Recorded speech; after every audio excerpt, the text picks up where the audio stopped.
Hello again and welcome to another Warhammer 40K Imperial Guard Tactics video. Now before we get into today's video, I want to say a huge thank you to Michael Smith for sending in these pictures of his incredible Imperial Guard army. Absolutely love the paint scheme you've done on these guys.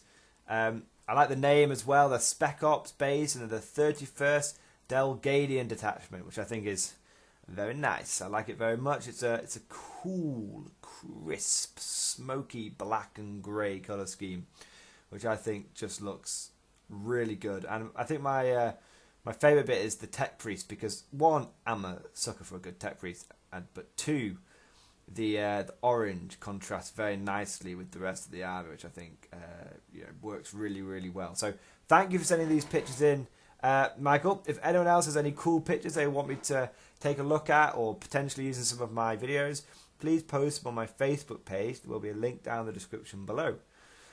Without further ado, let's get into today's video. Now, I'm not entirely sure what I'm going to call this video yet, but it's going to be something pretty controversial like Hivecult, the new top Imperial Guard regiment, question mark, question mark, question mark.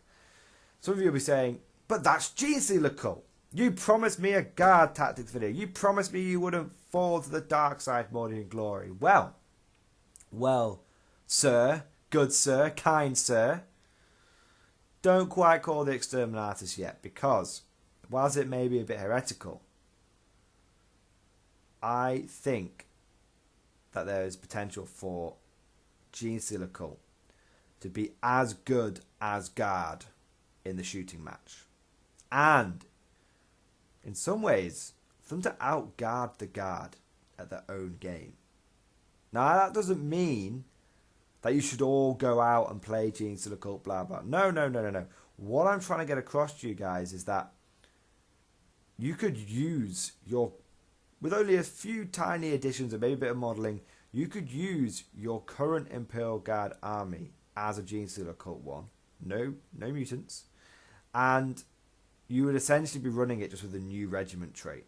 Now, what the hell am I talking about? Controversial statement, I know. But I did promise you guys, I remember that Facebook post I put up, I did promise you guys that I was building my Gene-Stealer Cult army along the lines of it being a guardified army. Because what did I say 6 months ago when I first got into the Gene-Stealer Cult? I said they had the potential to be guardified and that the codex would only make this potential stronger, and it has done.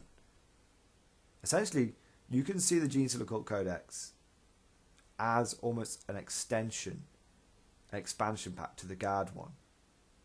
Because Games Workshop has encouraged us to focus on our cultists and less on our Gene-Stealers.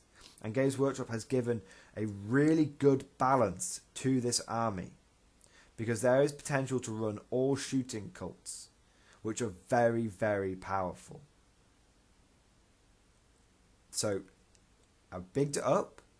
I've made the statement. Let's see if I can back it up. Okay, what we're going to be talking about, guys, is the cult trait, and I will be going through these. There's another couple that I really want to look into as well that would be good for guardifying. But we're going to take a look today at what I think is a hidden gem. We're going to be looking at the Hivecult, and their cult creed is disciplined militants. Now, just to give you a tiny bit of fluff behind the Hivecult, they're essentially a cult which specialises in, they say, oh, we could, infect the scribes, the poor, the homeless. We could do that, but they don't really make very good soldiers. You know what makes good soldiers? Soldiers. Actual Ashton Militarum. So they really focus on getting military hardware. In fact, well-armed gangers and PDF units and guard plans. That's where they focus their efforts. And as a result, they play like a guard regiment. They focus on shooting. Now, their cult creed is, if a unit with this cult creed fails morale test, halve the number of models that flee, rounding up.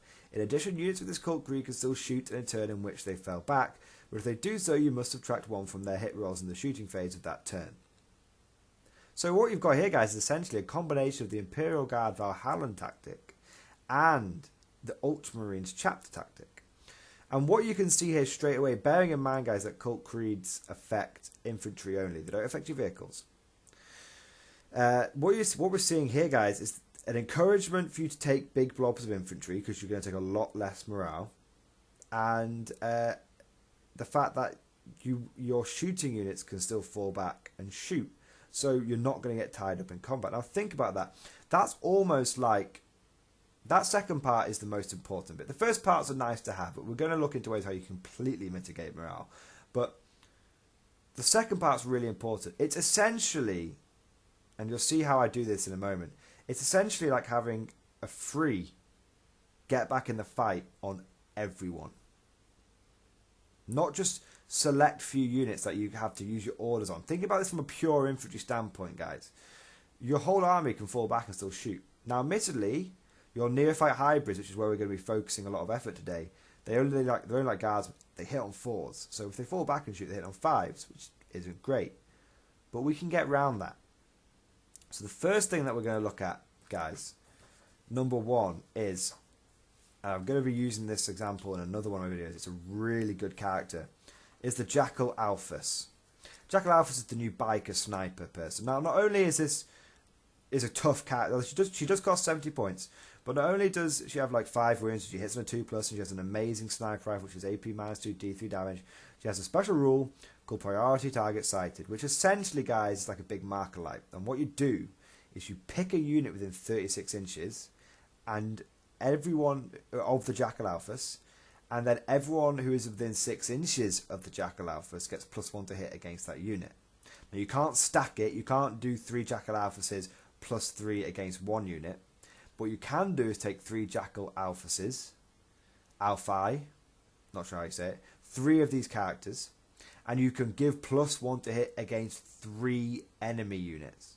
So straight away, guys, what we're looking at here is either we've got guardsmen which are all hitting on 3s, which is fantastic, or we've got guardsmen which can still fall back and shoot at their full ballistic skill, which again is fantastic. So whilst we don't have access to things like orders like first rank fire, second rank fire, don't forget we can pretty much get into rapid fire range with, you know, the vast majority of our army anyway. So it balances out. Because guardsman squads, if you were putting first rank fire, second rank fire on a guardsman squad every single turn, the first 2 turns that you're advancing on the enemy, you're not going to be in rapid fire range. You're just getting 2 shots per guy. Whereas, and then, you know, you'll take some casualties, but then you'll start getting 4 shots per guy with the lasguns. These guys drop in turn 2, and they're in rapid fire range. So they're getting 2 shots from the whole time. And they come in fresh, so they're getting 2 shots on everyone. So it does balance out. Do you see what I mean? It probably works out where these guys will get the same amount of shots over the course of the game as a first rank fire, second rank fire squad, because and they'll get +1. And don't forget, these guys will be on +1 to hit most of the time as well. So it does work out quite well. So we've got, to summarise it so far, we've got squads of 20 guardsmen equivalent, because you can take 20 neophyte hybrids in a squad, who are hitting on 3s. Now we can make that better, because the Hivecult, essentially, guys, has its own version of overlapping fields of fire, which is called chilling efficiency. It does exactly the same thing. You do a wound to an enemy unit, you get +1 to hit against it. So now, guys, we've got units which are hitting on 2. You know, if there's a big enemy knight, like a Castellan are very popular. You've got a big enemy unit there, and you're hitting it on 2s. That's pretty good. And you can take it a step further. You see how many buffs we're stacking on these things. At this point, we've gone past the point of how many buffs guard can normally. We're getting to that point. You know, we're on level with guard shooting at this point, but we can take it another step. Because what you can do is you can pretty much give everyone reroll 1s to hit. Now, one way you do this is you look at the Hivecult Warlord trait, which is called Hive Lord. It's very simple. Reroll hit rolls of 1 for attacks made with ranged weapons by models in friendly Hivecult units whilst they're within 6 inches of your Warlord. Easy. You turn yourself into a captain. perfect. So you can take a blob of 6, and I've done this. This is not just theorycraft. I have done this. There is a battle report coming up where I've used the Hivecult guide, so you'll see this in action. You'll see its effectiveness. Where you have 60 neophytes, and I was running it I was just testing it. I was running it budget. I just had 6 neophytes with auto guns, and they all dropped in rapid fire range, and they were all hitting on 2s and 3s, rerolling 1s. So you hitting on 2s, rerolling 1s in rapid fire range. You put this on 60 guys. There's 120 shots hitting on 2s, rerolling 1s. Or once you've killed your first target, you're still hitting on, and you move on to the next one. You're still hitting on 3s, rerolling 1s. That's as good as Cadians get. But you can do it, because Cadians can have overlapping fields of fire, and then you can have, if you put first rank fire, second rank fire on your Cadians, and you've stayed still, you can get your extra shots, and you can reroll your ones to hit, or you can move forward, you take aim and still get your reroll ones to hit. So, that we're pretty much, roughly on level with Casey, but we can then go hitting on 2s, rerolling 1s, which is like Cadians hitting on 3s, rerolling everything. It's similar. Now again, this is really, really powerful, guys, because what is one of the biggest weaknesses that Guard face? It's to hit modifiers. And it's all well and good Cadians being able to get a +1 to hit against one enemy unit, but these guys can get +1 to hit against whole armies, essentially, because you're going to be focusing your fire anyway. If you've got +1 to hit against 3 enemy units, you're going to probably be focusing your firepower on those 3 enemy units. And if you want to spread it out and use your chilling efficiency on a 4th unit, you can get +1 to hit on 4 units. So you're really able to counteract those -1 to hit modifiers, which Guard struggle to do. And you can get your reroll 1s as well. So you can see, and then some of you might be saying, well, that's one guy, the Hive Lord. How are you doing it with the whole army, getting all those reroll 1s to hit? Well, there's another character, which I know many of you will be aware of, called the Kellamorph. He's the Clint Eastwood gunslinger 3-pistol guy. Now, he has 3 pistols, and each one of those pistols shoot 2 shots. Each pistol is strength 4, AP -1, 2 damage. So, and he has a rule where every time he hits with one of his pistols, he can fire again with each shot. So if he has 6 shots and he gets 6 hits, he can fire another 6 shots. So potentially, I think the average is 10 to 20, is 10 hits with this guy. Now, if he kills one enemy model, so just target something shit, right? Target a guardsman, target a Skitarii. Target a single Eldar guy. Like, if you can target something weak. If you kill at least one enemy model, then everyone around him in the 6 inches can reroll 1s to hit. So suddenly you've got a warlord that can give everyone reroll 1s to hit, and you can take 2 or 3 of these Kellamorphs, and again, you've got reroll 1s to hit on a lot of people. So you've got +1 to hit, potentially +2 to hit. You've got reroll 1s. You can fall back and you can still shoot, and you can appear in rapid fire range. It's all stacks up for some really effective shooting. Because again, think about it this way: what's the advantage disadvantage of heavy weapons? Well, if you move with them, it's -1 to hit. Well, these guys can essentially move and shoot with their heavy weapons with no penalty. And you can take 2 mining lasers in each one of your squads. And your mining lasers are basically 24-inch range las cannons thanks to the Codex now. So that's 2 las, and they're only 12 points each. It's only 4 points more to get 2 las cannon shots than the Imperial Guard Codex. We've got cheaper las cannons which can deep strike in. So their disadvantage of only having a 24-inch range is mitigated. And they're hitting at full ballistic skill, potentially hitting on 3s if you use chilling efficiency. So again, think about a big knight. Think about a big knight, guys. And you get into reroll 1s. And you can take 20-man squads, guys. You can take 20-man units. And it doesn't stop there.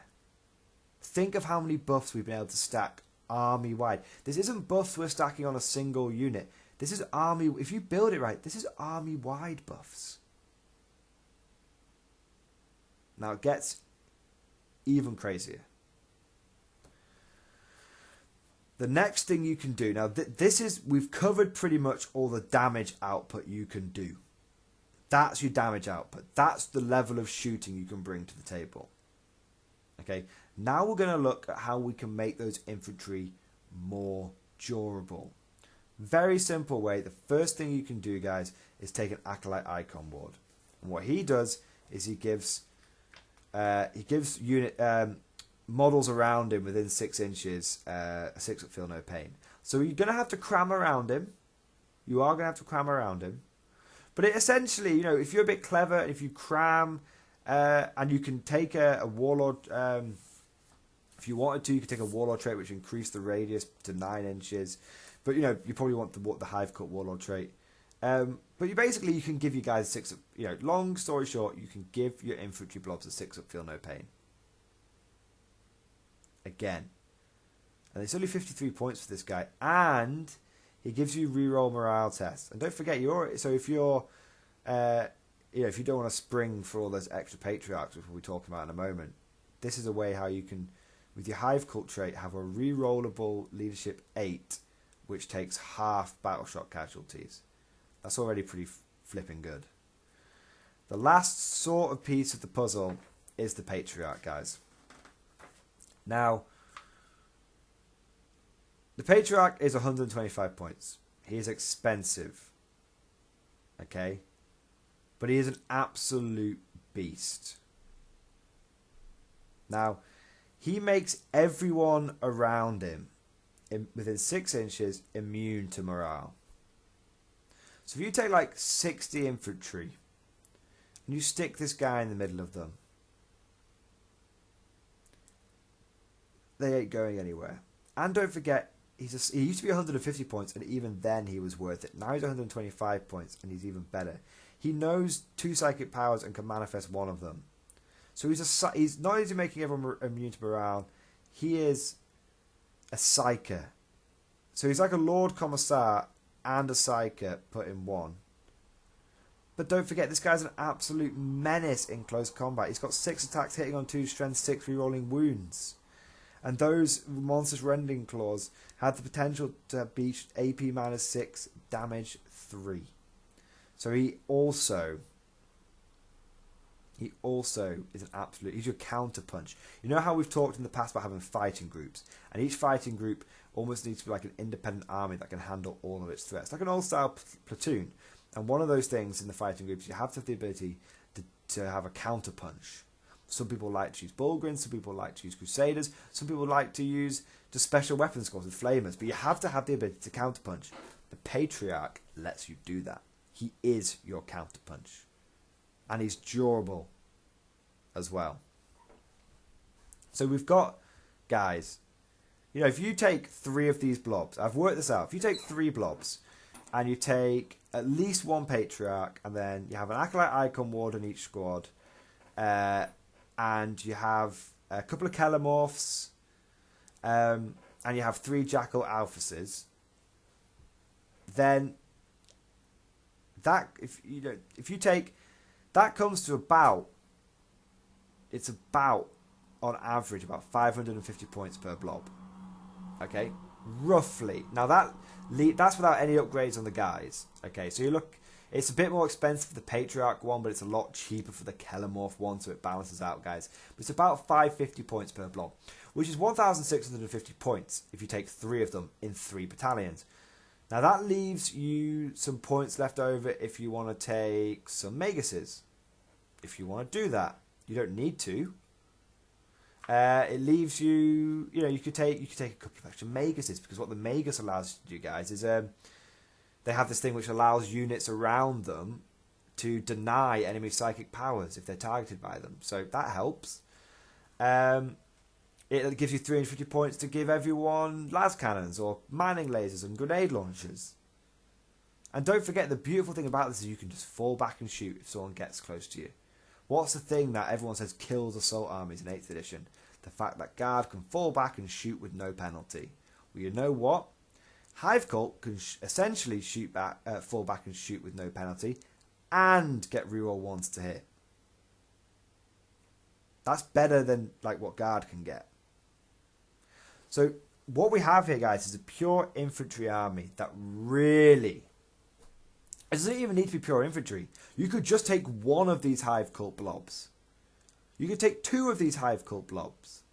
And you know that if you took about 100 infantry with the supporting characters, you could probably do it for about 1,000 points. That leaves you 1,000 points of like backfield fire support. You can start taking your Cult Lehman Russes. You can start taking your Achilles Ridge Runners. I've got a video coming up on those guys. I think they're actually a bit of a hidden gem. They have the potential to do a lot of las cannon damage. And you've got 1,000 points of fire support and 1,000 points of infantry just deep striking in. It's incredible. It really is. So guys, I'm not going to go on about it anymore. I feel like I've laboured the point a little bit.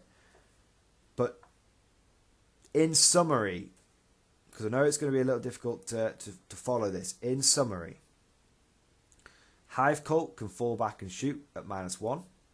You can give them +1 to hit, potentially +2 to hit with the stratagem. And you can pretty much give everyone reroll ones to hit. And you can pretty much give everyone fearlessness. And you can pretty much give everyone a 6-up feel no pain. You have close combat capability. You have accurate range capability. And you have psychic. You have all your bases covered. You have a balanced, powerful army. And all of this you can achieve and essentially keep all your Ashes Militar models. The only thing, you know, have you got banner bearers from your command squads? The Acolyte Icon wards. You know, if you've got, you know, you could easily scrounge up some Jackal Alphuses. Take a Rough Rider, give him a sniper rifle, you've got a Jackal Alphus. Buy a box of Space Marine Scout Bikers and glue a few sniper rifles on them. You've got some Jackal Alphuses there. Alphi. The Patriarch, that might be a little more difficult. You might need to build, you know, but the model that comes to mind, if you wanted an Imperial Patriarch, the model that comes to mind for me is go and check out the model Inquisitor Krasmanov, I think it is. He's basically an Inquisitor who's on a big walking fortress / pulpit. If you just bought one of those and, you know, or modelled something similar to that, you've got an Imperial Patriarch right there. So what I'm saying is you could use this as the 7th Regiment. Okay? And there's a couple others in here which you can do similar things with. But we'll cover those in another video. Okay? Because this one's already gone 20 minutes. But I don't...